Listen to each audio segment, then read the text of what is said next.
சிவகாசியில் பட்டாசு பாதுகாப்பு விழிப்புணர்வு குறித்து மாநில அளவிலான மாநாடு நடைபெற்றது. இதையொட்டி முன்னணி பட்டாசு நிறுவனங்களின் அரங்குகள் அமைக்கப்பட்டு வர்த்தக கண்காட்சியும் நடத்தப்பட்டது. மேலும் பட்டாசு தொழிலை மேம்படுத்த மத்திய மாநில அரசுகள் நடவடிக்கை எடுக்க வேண்டும் என வலியுறுத்தப்பட்டது. இதைத் தொடர்ந்து தீத்தடுப்பு மற்றும் நேரடி செயல் விளக்கம் அளிக்கப்பட்டது.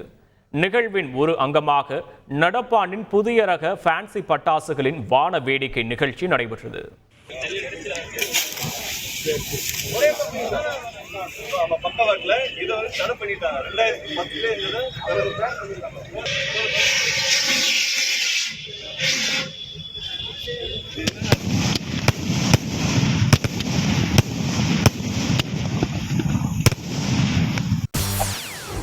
செய்திகளை உடனுக்குடன் தெரிந்து கொள்ள உடனே சப்ஸ்கிரைப் பண்ணுங்க.